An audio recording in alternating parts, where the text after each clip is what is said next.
Hey, what is up, everybody? Welcome inside the Guilty as Charged podcast, coming to you live after the Chargers loss at the hands of the Las Vegas Raiders. Here to dive into all of that and everything that kind of means, Chargers playoff hopes, all that good stuff. I'm sure we'll talk about with my guys Tyler and Alex. Alex, we'll start with you, man. How are you doing today? That was really hard to watch, and if you want to watch more of the Chargers struggle, then great news. They got flexed into Sunday Night Football next week. Yeah, that was painful. Yeah, it was very painful. Again, we'll dive into all of that, and everything that it means, like I said. So Tyler's here as well, man. Tyler, how are you feeling physically today? And how's your dad doing after that?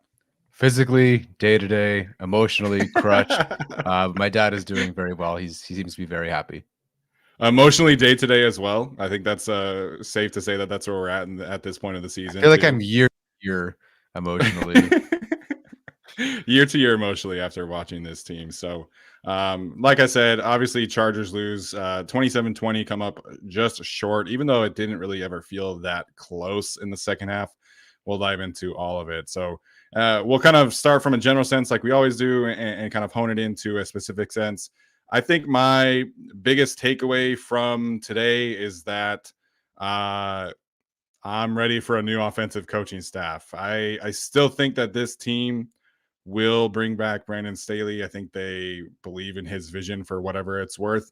But I think this is really a game where you saw how much the Chargers missed Frank Smith in particular, and just his ability to handle protection plans and things like that. The Chargers game plan today heading into this matchup was atrocious in my opinion. I mean, you have Will Clapp at starting center, you have Foster Sorrell at right tackle, you lose Zion Johnson at one point, and it wasn't until like the third quarter, like late in the third quarter, that you saw the Chargers design a rollout for Justin Herbert that actually worked. I think there was actually one in the second quarter where Trey McKitty had a cut block on Max Crosby. So I mean, you head into this game with this offensive line, you lose Zion halfway through, feel like he's fine. I think he finished the game, but this offensive game plan was so bad, you completely hung Justin Herbert out to dry for the last 60 minutes of football, and it resulted in being hit 15 times, sacked 5 additional times, and against the Raiders pass rush, which was 28th in the league in pass rush productivity heading into this one. So, um, there are several people at fault here, but I just feel like this game plan was set up for the Chargers to fail. They didn't run the football, they didn't do any kind of bootleg action, they didn't do any kind of chipping until they figured out that, hey, like these guys can't really hold up. So this is absolutely a game where you missed Frank Smith. Obviously, you missed Corey Linsley and the players, but I felt like this game plan was essentially, a false view of where this offensive line and where Justin Herbert is at in his ability to diagnose things. And you saw late in the game that the Raiders smelled blood, completely were just going after the Los Angeles Chargers and Justin Herbert. And this is not a team that blitzes a lot either. So this was a tendency breaker game for the Las Vegas Raiders because they knew that the Chargers could not pass protect. So you can talk about personnel, but the game plan today for me was absolutely atrocious. They did not do enough of anything to help the offensive line and Justin Herbert to contribute in the passing game effectively for 4 quarters, let alone 2 quarters. Yeah, that seems to be the new game plan for the Chargers, where Herbert was very good against pressure his rookie season, and things weren't great that year. Like the offensive line was very, very bad. It kind of looked like the line you saw today. But man, like just this team, whether it's Telesco or Lombardi, it's like they just can't read the room with what's going on. Like Telesco watching this offense deteriorate because they're running out of players and just like, okay, we'll keep putting Foster Sarrell out there. Storm Norton was there today. He had a false start. I noticed him on the PAT, so that was great. There's just no awareness there to get a receiver, to get a tight end, to get a lineman. And so I feel bad to a certain extent for the offensive coaching staff. But at the same time, then you look at the offense and the guys that you do have, and I feel like in some weeks they've kind of not maximized, but they've tried to make it work with the guys they have. And today it just felt like, oh, Chandler Jones and Max Crosby, this is the day we're going to drop back and throw it like crazy and keep Herbert inside the pocket. And I don't think they had consecutive runs until like the third or fourth quarter. I don't recall many instances, if more than two, where they ran it on back-to-back plays, which I understand. Like, you have Herbert, you want to throw, blah, blah, blah. But at the same time, again, read the room and look at what's going on. If you thought you were going to go into this game and pass it, I guess that's fine. You'd have Justin Herbert. At the same time, like, once you realize it's not working and the Raiders are eating you up, you have to pivot. And you can really see it's taking a toll on what Justin Herbert is processing, not necessarily as much down the field, but just right in front of him. Like, there's something off about the way Justin Herbert is processing how to run and when to run and where to run when it comes to scrambles. And I don't even necessarily mean like, oh, he slid 2 yards early, which is slightly frustrating, but I have to be consistent and say I don't blame him because I get it. But it just seems like things are so odd for him. So the coaching staff really feels like they let Justin Herbert down today. Not that he was perfect, but whether it's Telesco, whether it's coaching staff, whatever, nobody read the room, nobody figured it out, and they only put up 13 points of offense today. Yeah, against this Raiders defense. Because Callahan had the pick 6, so 13 points against the Raiders. No, inexcusable. And even when it comes down to personnel, do you really think the Raiders personnel is all that much better than what the Chargers had? Yes, they have Devontae Adams, and that's the best player, on the field. And Josh Jacobs is playing phenomenal right now. But is their offensive line all that great? Is Foster Moreau, the savior out there? Do they have other great weapons? Like, I really like Mac Hollins, but he's like, I don't know, Josh Palmer-ish to me. The Raiders were able to get it done with, if not less, then at least as much, in my opinion, even though the Chargers did suffer more injuries. The Raiders team isn't all that talented, but they got it done today. Yeah, overall, it just felt like there was a lot of miscommunication on offense, like in terms of what the Chargers wanted to do. The batted passes continued to be an issue for Herbert at times, and of course, like the amount of pressure that Herbert had to face comically, like in the first 3 quarters, like where the Raiders just keep coming and coming. 14 out of 22 dropbacks were hurries, I think, in the first half, and then of course it just felt like it only got worse from there. In the third quarter, and then there was a brief moment in the fourth where it felt like the Raiders had just kind of run out of gas a little, and that sort of like resulted in that Keenan Allen touchdown a little bit. But then the Raiders kind of get right back on it, so it just felt like it never let up in terms of the pressure today.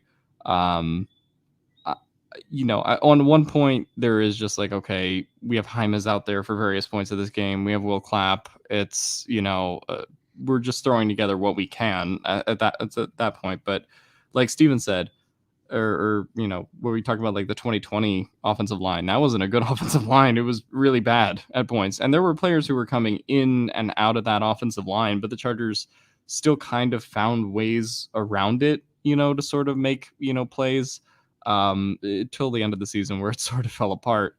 But in this game, like there was just kind of like none of that. Like it just felt like as soon as Herbert at any point before he could even step up in the pocket, then he was, just dropped for sack or, had to throw it away immediately. Or even when he did step up in the pocket, then he's walking into a sack, right? Which we sort of have already talked about. But overall, like, I just don't know what to really make of this offense at this point. I don't think anyone outside of Eckler on screens. I don't even know, like Eckler on screens probably was 90% of their offense today. Or at least that's what it felt like in terms of yardage and just how much of a struggle it was to get up the field, continuously on drives. And so, this has kind of been what the Chargers have been, I guess, for the last 3 or 4 weeks. Like it doesn't feel like they've had a game where it's, offense has come easy to them by any means. And in theory, like the Raiders game should have been the one. But my concerns coming into this game were, hey, what are you going to do about the Raiders defensive line?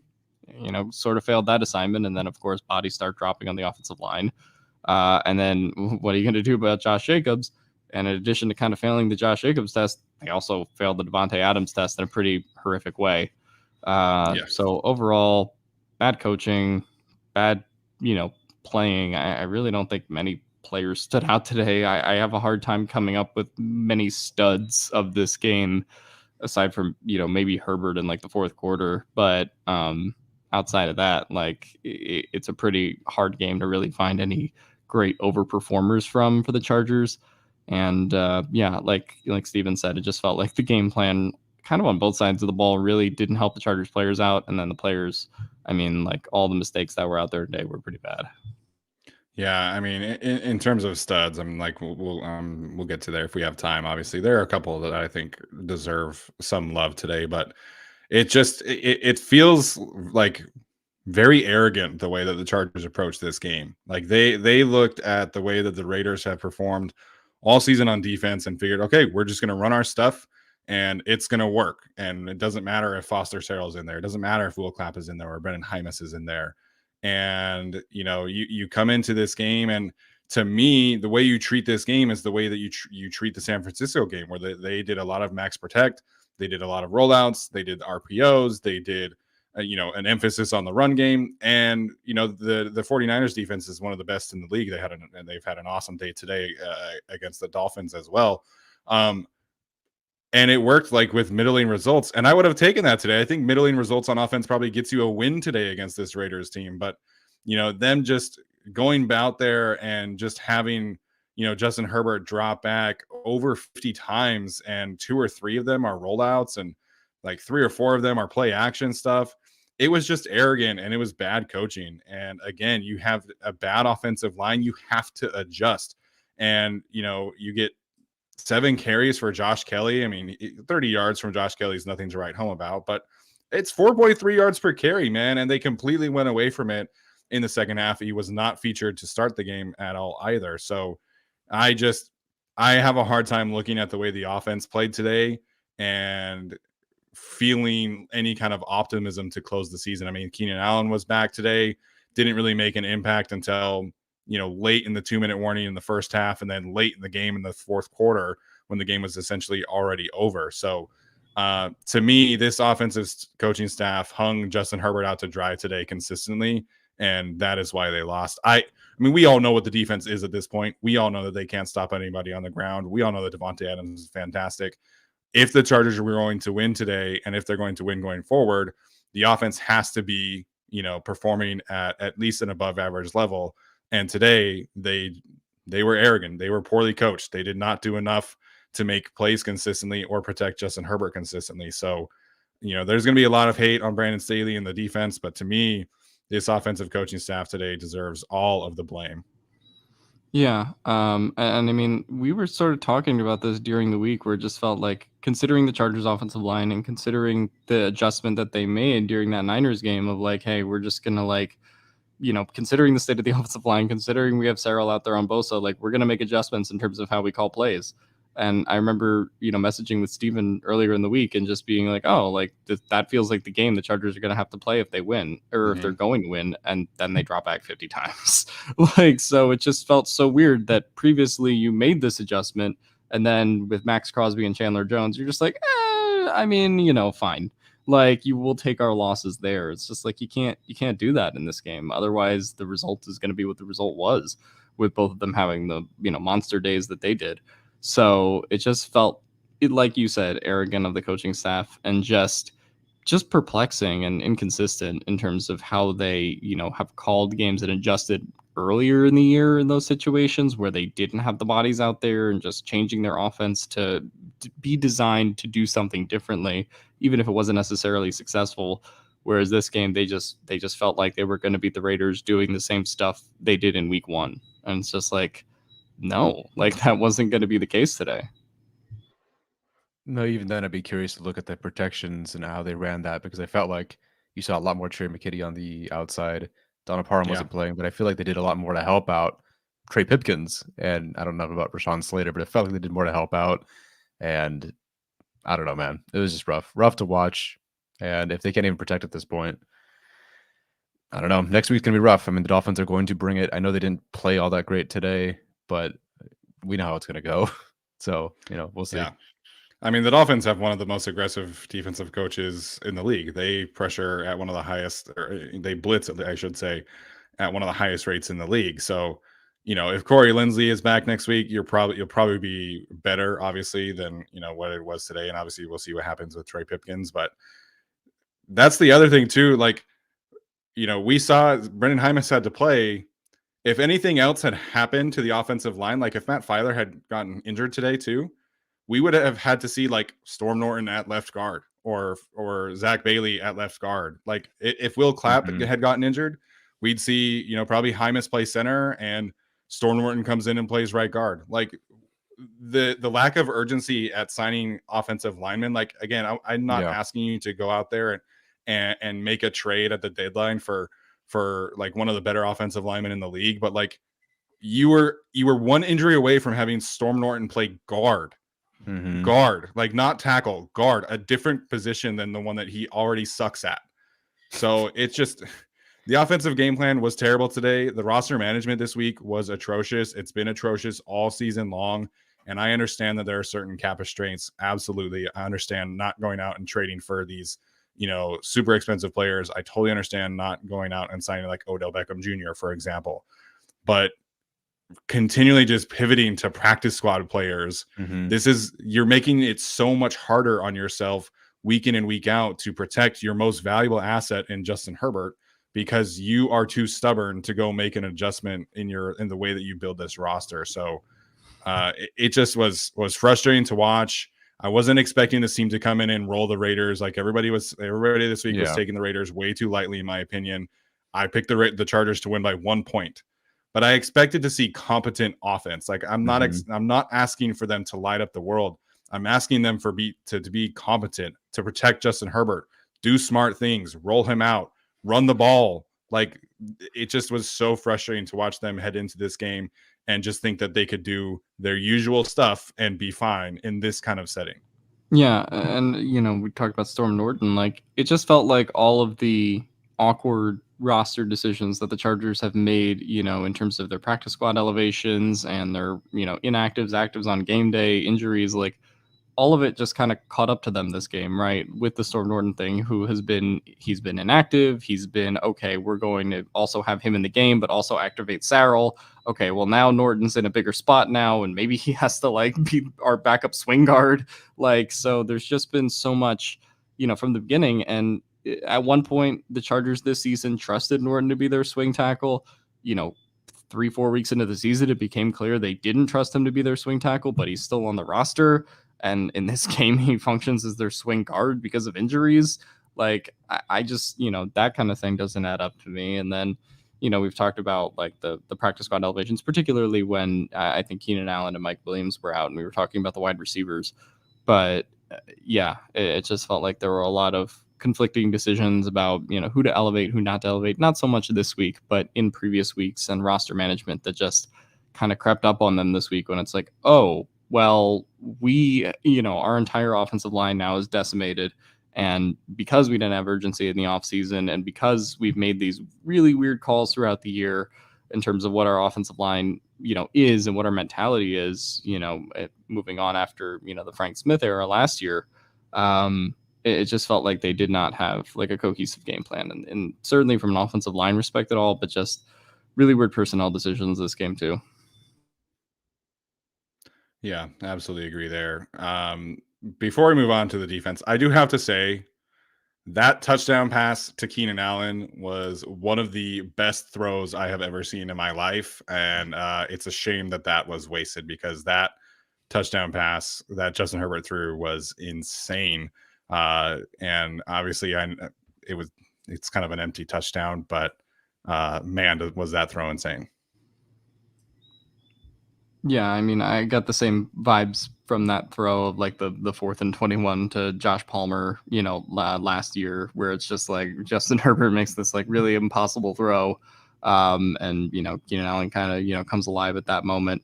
And the Raiders did everything they could perfectly on that play, like defensively, and it didn't work. So, the superhuman efforts of Justin Herbert can continue to carry this team to 27-20 losses if the rest of the team is going to look like this. Because, man, I can't imagine what the score of this game would have been if Justin Herbert actually like had a really bad game, or if they didn't have Justin Herbert in this game. Because, that would have been a really big blowout. Yeah, absolutely. So like I said, I'm over the offensive staff at this point. I've kind of started to dig into offensive coordinator candidates, and I'm going to put out a firmer list later on this week because I can't keep watching this. And like everybody always took me as like a Joe Lombardi defender, but I was just kind of patient, I feel like, and willing to kind of wait out and see how this kind of evolved. And, you know, especially with all the injuries, waiting for guys to come back. And, you know, this to me, like I said, like arrogant is the word of the day for me, because I can't watch the way that this staff calls plays. I just can't do it anymore. All right. A bunch of super chats. Sorry, Tyler, did you have something there? Nah, it's the same thing as I've said, a lot of losses and even some of the wins this year. So no, not really. Yeah. So I don't know if anybody in the chat has like some names they want to throw out for offensive coordinator, but feel free to do that. All right, some super chats. Christian Hernandez earlier. Why don't we ever roll Herbert out of the pocket?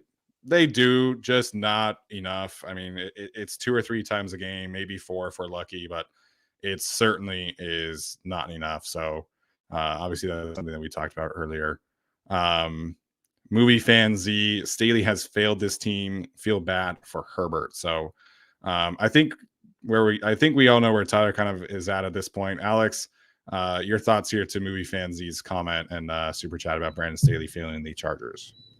Yeah, I was out last week when they won the game against the Cardinals, so I'm still out this week. But I mean, if we're talking about Staley specifically this game, I actually don't think this game was as poorly coached as last week, even though obviously the result is different. And, you know, we give Staley a lot of credit for the fourth and, you know, the going for the 2-point conversion last week.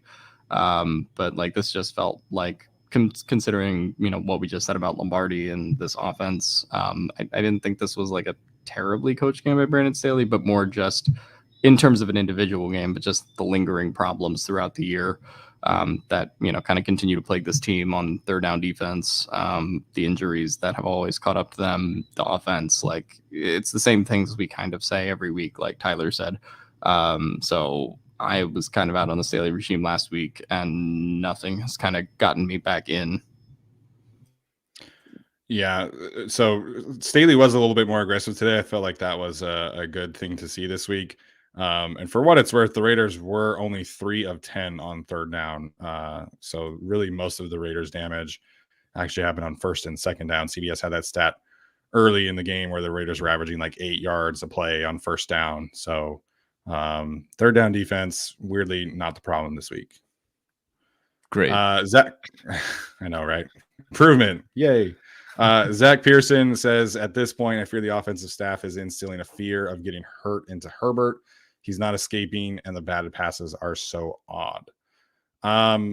We've talked about the batted passes. I don't think it's that odd. You know, Herbert does have a lower release, and opposing teams are kind of teeing off. I mean, you saw Chandler Jones. They kind of did a stunt, and he worked over the middle, and he wasn't even going to rush the passer. He kind of just sat like 2 yards behind the line of scrimmage and was just like waiting for Herbert to throw it, and he did. So I don't think it's that odd. Josh Allen is second in the league in batted passes, right behind Justin Herbert. So I think it's just a volume thing more than anything else. But you know, we already talked about the offensive staff, so yeah. It's hard to say with the whole instilling fear of getting hurt into Herbert. I don't think it's instilling fear and, you know, Herbert getting hurt or something. I just think that Herbert's always been a bit awkward when he does run it occasionally. Like we saw it against the Patriots even last year. Like he just kind of had a couple awkward runs right into the defensive tackle. And it's just, it's very, very odd. But it seems like the more he did it last year, the more comfortable he got. But then, you know, how do you ask him to do that when he's got the rib injury? It's tough to say. Like if he were like this, but he were completely healthy, then yeah, maybe I would lean more heavily into the coaching staff being a huge problem here. I do think there is something wrong with what they're asking him to do and the way he's processing things. But at the same time, you know, I have to pick the side of, you know, Herbert needs to be healthy. He's the priority. You know, if I get mad at the coaching staff for not pulling him at the end of games, I can't get mad because he's also sliding early or not running as hard or whatever during the game. So it's tough to tell. I think that's fair. But it looks awkward. I'll say that much for sure.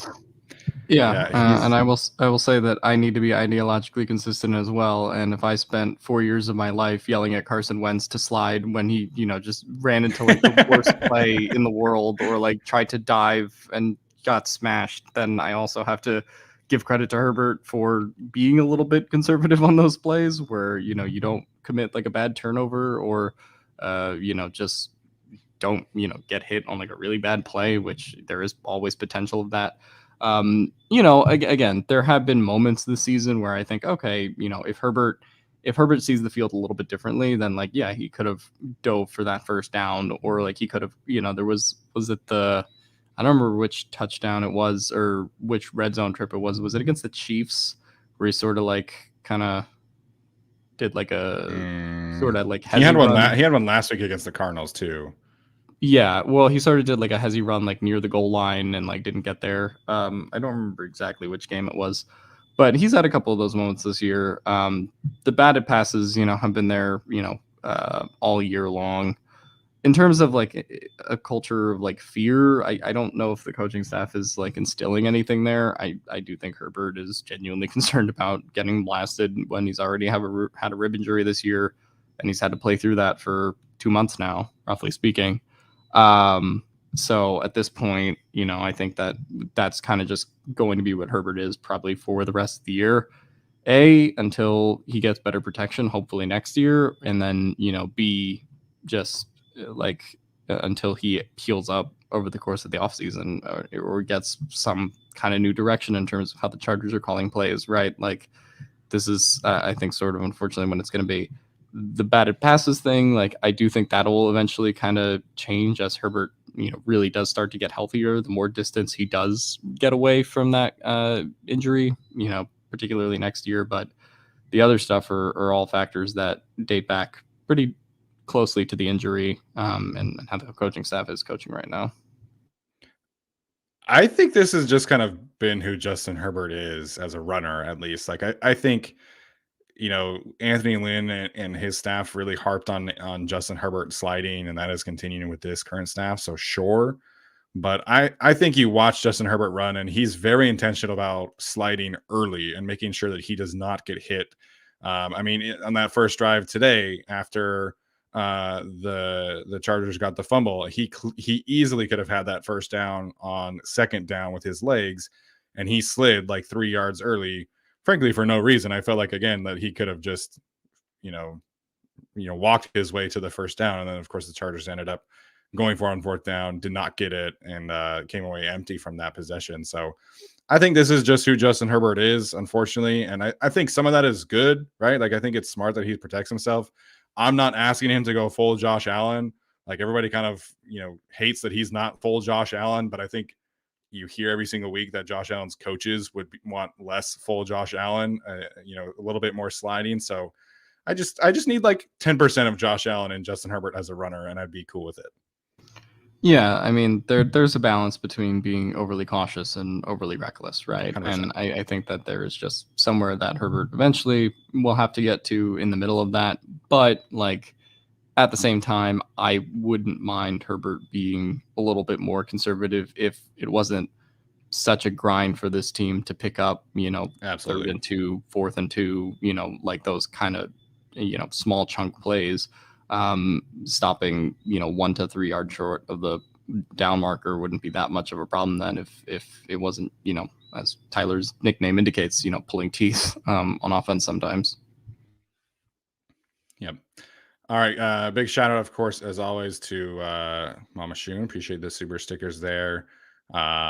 Rich E says Steichen had Herbert cooking as a rookie with a worse O-line. I feel like we kind of have hashed this out at this point. Steichen was bad in 2020. It's okay to admit that. He's become a much better coach in Philly, but he was also bad in 2020. I think what it really is too is that we're assuming that the growth that Steichen has and has shown, supposedly, and not that I watch Eagles film, would have happened with the Chargers. I don't necessarily think that would entirely be the case. And then who is grooming Steichen or helping him develop? He doesn't have Sirianni. If it were Staley and it's Steichen on offense, and this guy's like, oh, you're giving up, 27 points per game, so I have to just keep trying and throwing. And I don't know if we would have had the same Shane Steichen that everyone's assuming that went to Philly and got better under Sirianni and has now really improved to a great play caller. Don't think that would have happened with the Chargers. Yeah, no, Shane Steichen and Nick Sirianni it's a great relationship there, and they have, really been able to focus in on things. Brian Johnson, their quarterbacks coach, is also a fantastic quarterbacks coach. They have the best offensive line in the league. They traded for AJ Brown. Like, Shane is in a great environment right now, and that has absolutely accelerated his growth as a head coach. I don't think that same thing happens, like Tyler is saying, if the Chargers had managed to keep him or decided to keep him.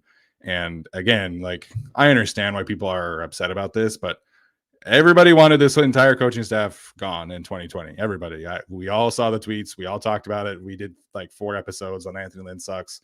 That's what happens when you fire coaches. You clean house, and that obviously included Shane Steichen. Yeah, I think at a certain point, like when you're trying to get a new coaching staff too, like keeping Shane Steichen potentially like might have been an impotent to like any coaching staff they would want to hire, because it's like, okay, well, we'll hire you, but you have to keep this offensive coordinator. And we talked about that at the time. I think when they were talking about which coaches to hire and all those sorts of things. And like Steven said, the growth of Sirianni doesn't happen, I don't think, if he stays as Chargers head coach. I mean, I'm sure he would do cool things with Justin Herbert, absolutely, but also he'd be dealing with this offensive line instead of the best offensive line in the league. And he'd be dealing with kind of a difference. Yeah, kind of a difference in terms of the wide receivers that are available to him too, with Keenan and Mike being in and out of the lineup this season, compared to AJ Brown and Devonta Smith and Quez Watkins being available every game, right? So, I mean, that's sort of the difference there. I do think there is something to be said about what Steichen was willing to be more flexible with Herbert in terms of what, instead of just dropping back 50 times and like asking Herbert to win the game that way. Yeah, there were times where Steichen was more flexible in 2020, but I don't think that Steichen would have had the same growth, or it should be assumed that he would have if he stayed here. Yeah, absolutely. Okay, I think I saw the one last one from Christian Hernandez again. He said Tua's first touchdown today was a 10-yard throw taken for a 75-yard touchdown by their third receiver, Trent Sherfield, I'm assuming, if I have my Dolphins roster correctly. He says we have no one that can do that at all. Yeah, I mean, they went into the season with one fast receiver and figured that was fine. So, again, an issue from roster construction. Yeah. Dolphins scored 13 points today? 17 points. A little better. That Niners defense, man, it's fucking unreal. All right. Speaking of the opposite, I guess, the Chargers defense today gives up 27 points to the Raiders. Derek Carr, he was fine, 250 yards, 2 touchdowns, 1 interception, obviously. Josh Jacobs goes 26 carries, 144 yards, and 1 touchdown. Devontae Adams goes 8 catches, 177 yards, and 2 touchdowns. 12 targets there for Mr. Devontae Adams. The Chargers, I think, did not even sack Derek Carr a single time. Nope. 0 sacks and 2 quarterback hits for the Chargers pass rush today. And somehow we managed to start the conversation with the offensive staff. So, Tyler, what'd you make of the defensive performance today? Well, like you said, they were better on 3rd down, so that's cool. But I believe that's the 4th straight week of averaging about 400 yards of offense allowed. I'm resigned to the fact that if there's some sort of star player on the opposing team, that player, regardless of whether they're the only player or one of 3 players, that player is going to go off. We've seen it with Travis Kelce. We've seen it with Devontae Adams. I do kind of feel bad for the DBs that were covering Adams, because I feel like there were many, man, that was really good coverage moments. Like Asante Samuel Jr., you basically couldn't have played that touchdown all that much better, but it was a touchdown. I mean, Adams almost had this one-handed grab, and it's like, you can't really play that all much better. Adams just had a really good game, but still was not great on defense. And that's part of it. Like, oh, why can't we run the ball more? Why don't we run it more? Well, they're also down 27 points every single game. Like, this defense is going to give up 27 every game, even to not that great teams. I'm horrified about how this is going to go next week. If those guys are healthy for the Dolphins, I don't know, man. Like, it's just not complimentary football. It's not great. You can't rely on turnovers. The Chargers get their one random turnover every week. They also tend to get one missed field goal every week. Other than that, defense just they get walked over, run over, thrown all over. There's nothing about the scheme that I think is holding anybody down. When players play well, if Morgan Fox has a great day, awesome. He had a pretty solid day today. When these players play well, the defense can look good. Schematically or coaching wise, I don't know. And it looks like the same things over and over again. You can beat the offense the same way, and it seems like now you can beat the defense the same way too. And it's really frustrating. I mean, to me, this starts with pass rush pressure. Like, they didn't get any. And you can't beat the Raiders that way. If Derek Carr is going to have all this time back in the pocket, and like he'll wait for Asante Samuel Jr. to literally fall down, after like 10 seconds of the Chargers not getting pressure, and then okay, there's a big play. Or he'll wait for some miscommunication in the secondary, after he's had 14 Mississippis to throw. This game is defined by, to me, the amount of time that Justin Herbert had to throw versus the amount of time that Derek Carr had to throw. And I think you have to call the defensive line out on that too. Kyle Van Noy and Chris Rumpf, you could have told me they weren't on the field today, and I would have believed you. I mean, as far as the interior defensive line, they don't have the pieces there anymore because they're all hurt. And you're asking Sebastian Joseph Day to like be a primary pass rusher for you when he wasn't really brought in here to do that. You're talking about Khalil Mack. Khalil Mack's kind of been invisible for like a month. I mean, that's a pretty big deal. Now, I understand there's no Joey Bosa. And of course, we're waiting for him to come back. And this Chargers defense, that they envisioned with Mack and Bosa on the edges, is very different than what you would get now. But we've also seen Khalil Mack have very good games on this team that weren't entirely because of Joey Bosa. He's just been invisible, and they can't afford that considering the rest of the edge rush pieces, the rest of the interior pass rush pieces at this point. He just can't have really a zero on the stat sheet, and that's really what he had today. And then you get to, of course, the secondary, which, I mean, had its fair share of problems. No one's going to say that Michael Davis or Asante Samuel Jr. had a perfect game, covering Davante Adams by any means. But they kind of played as well as they could have, given the circumstances. I mean, the two big plays in this game are Asante Samuel Jr. accidentally falling down, and then the flea flicker to Davante Adams, which, I mean, is caused by, again, lack of interior pressure, and then a miscommunication, I believe, by Nasir Adderley there in the outside corner.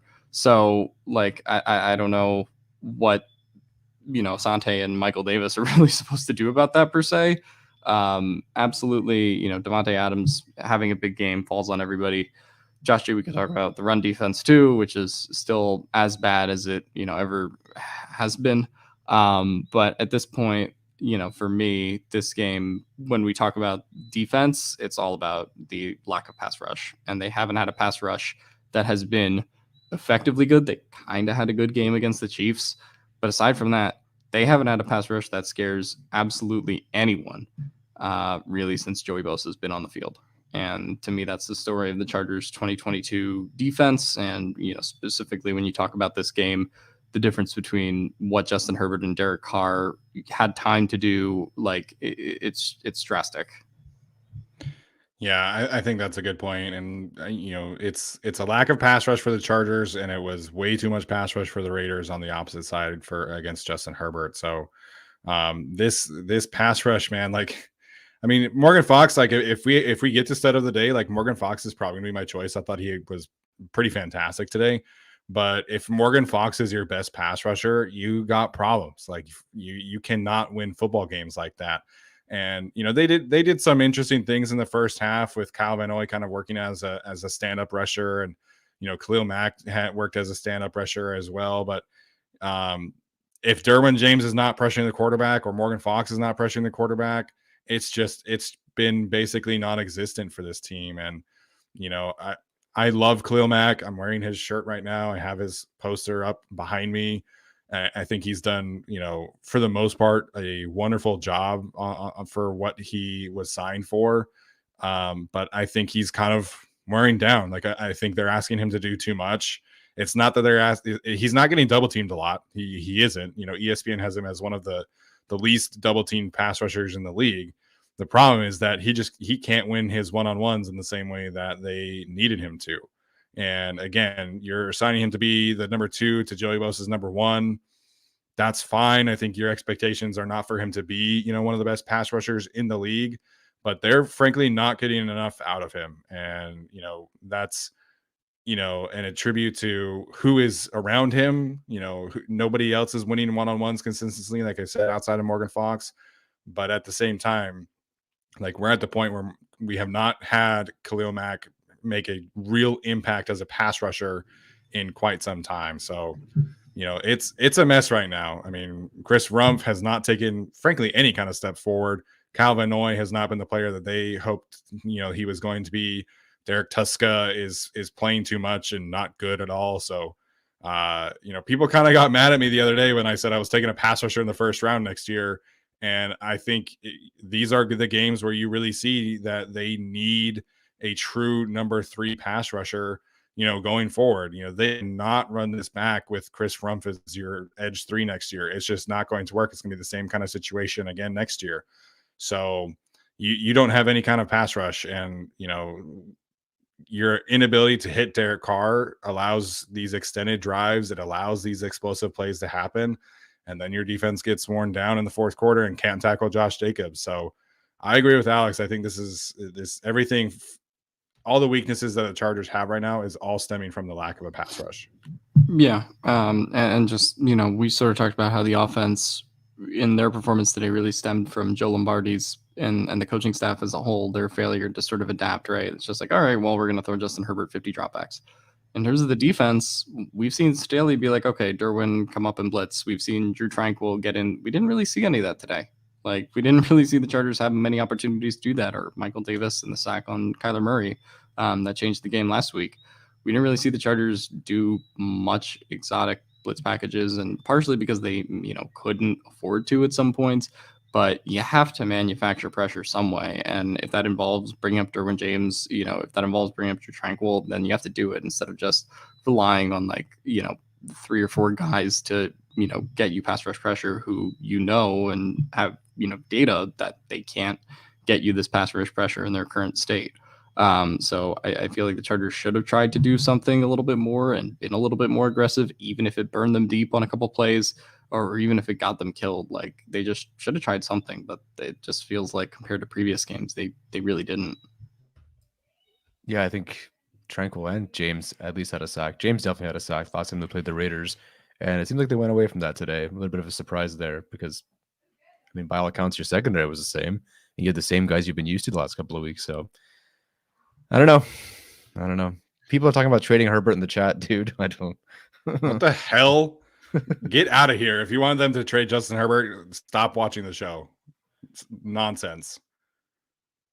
My goodness. The other thing, obviously, with Davante Adams here, I thought that the Chargers initially did some good things. They were mixing things up with him, with who was covering him more so than last time. Michael Davis had some good moments on him. Asante Samuel Jr., Derwin James, they all had reps against him early. And then, it just kind of snowballed. So Davante Adams in 2 games against the Chargers this year, I just had the number in front of me, but he ends up with 8 catches, 177 yards, and 2 touchdowns today after having that enormous game in week 1. So, I think you're talking about over 300 yards and 4 touchdowns in 2 games against the Chargers for Davante Adams. That's great. He's here for how much longer? We get rid of Tyreek Hill and we get this instead. And then the Chiefs are still good. Yeah, the Chiefs are better than they were with Tyreek Hill. Yeah, at least they lost. Although they lost today. They lost today, yeah. Well, I don't know why they can't beat the Bengals. Yeah, really strange. Very, very strange. That one. Not that the Bengals are terrible, but I can't believe they can't beat the Bengals. Yeah, I tried to tell people a couple of weeks ago, the Bengals are legitimately a tier above the Chargers right now. So, all right, we'll end this conversation today, just kind of doing a final look ahead, if you will. So, obviously, the Chargers got a little bit of a lucky bounce this week in the form of a Jets loss. The Patriots also lost. So, Chargers sitting at 6-6. theoretically they're in the same position as they were heading into the week, which is, kind of on the outside of the playoff picture looking in. But, they obviously need help, and they obviously have to, win the rest of their games. So Tyler, we'll start with you. Playoff vibes. How are you feeling about the Chargers' chances at this point? Don't believe it's happening. You had to at least show me some life. Now, if magically everyone returned to the team next week and everyone were healthy, sure. But the way things are trending, guys are out longer than they really should, or not should, but than expected, I would suppose. We're still losing guys at a rapid rate from the team. Sebastian Joseph Day is now probably going to be out. So Morgan Fox is now your DT1 on the year. I just don't see it. I don't see them beating the Dolphins. And I look ahead, are they going to beat the Titans? Are they stopping Derrick Henry? Like, I might not even watch that game. I don't think I even really want to watch Derrick Henry set the new NFL record for rushing yards in that game. Are they going to win at Denver, the place that they're historically cursed to go play? Despite the fact that the Broncos aren't very good, they barely beat the Broncos last time at home. I don't know, man. I don't see the playoffs for this team. I am happy if they make it. And if they don't, and they fire some people, sort of happy with that too. But I don't see it, man. I really don't see it at this point. We said that they had to go 3-1 in this stretch of Cardinals, Raiders, Dolphins, Titans, and you look at the team today. Who in their right minds believes they're going to go 2-0 in the next two games? I don't think they could beat the Dolphins. And then, like Tyler was saying with the Titans, yeah, the Titans played bad today against the Eagles, but if the Titans get a 7-0 lead and they can run with Derrick Henry against the Chargers, it's game over. The game is over at that point. I don't know. I've never seen the Chargers aren't gonna get a big enough lead on any team at this point to be able to put the game out of reach, and we've just seen this continuously. So what makes you think they have a chance of beating the Titans? I don't want to get too Debbie Downer because, of course, maybe they get a lucky win against the Dolphins and get some momentum, or they get players back. Maybe Bosa comes back. But at this point, anyone who's objectively watching and following this team, they should be heavily betted against in the next two games, and that would put them at 6-8 and out of the playoff hunt, realistically speaking. Yeah, weirdly, I would feel better about the Chargers' chances of beating the Titans than I would next week. I would agree. I think most of that, frankly, just comes down to quarterback play. I don't trust Ryan Tannehill to do what it needs to be done at this point. So, I didn't watch the game, obviously, but the 49ers had the Dolphins in hell, it looks like, for most of that game. The Chargers don't have the same kind of horses that the 49ers do. They certainly do not have the same kind of defensive coaching staff either. So, today's loss was a brutal hit to the Chargers' playoff chances. And again, I think the three of us kind of felt at least mildly good about this game heading into it. But, I'm trying to be positive and still talk about playoffs and things like that for a reason. But it's hard for me to look at the way that this loss happened today and feel like this team can overcome things. They've been very inconsistent. They've been, win a couple, lose a couple. That's just not going to get you into the playoffs in the AFC the way that the AFC is playing. The Jets lost today with Mike White at quarterback, and they almost won. They were, a couple plays here and there away from legitimately beating the Vikings on the road. I don't have that same kind of confidence in the Chargers and where they're at right now. So, what has to happen, obviously, they need to split the next 2 weeks at minimum, and then they would have to go 3-0 for the rest of the season to even have a chance. And I don't know how confident I am in that happening. So it sucks, man. This was supposed to be the all-in season. This was supposed to be, a season in which the team was gonna take that next step as a playoff contender, potentially challenge for a Super Bowl, and now we're talking about missing the playoffs again for the third year in a row with Justin Herbert at quarterback. Granted, the first one I don't really put much stock into that, but it sucks, man. There's no way around it. Today was just a rough day for the franchise. It was a rough day for this team, and not fun to watch at all. If Brock Purdy played against the Raiders today for the Chargers would have gotten beat 1,000,000,000 to 3. Oh, they scored 3. Yeah, at least they scored 3. But yeah, just hard to get any optimism. And you look at what the 49ers coaching staff was kind of able to do to Miami today, and it's hard to have that same faith in this coaching staff given the injuries and just given the lack of efficiency we've seen so far. Yeah, that's the thing. If the Chargers, if all they could do with all these injuries is score 17 to 20 points a game, but at least the defense was holding dudes down and you were kind of be able to win that way, great. Like then I would consider the playoffs, but you're not getting anything from anyone at this point. They're in that, quadrant of bad offense, bad defense, poor turnover or point differential.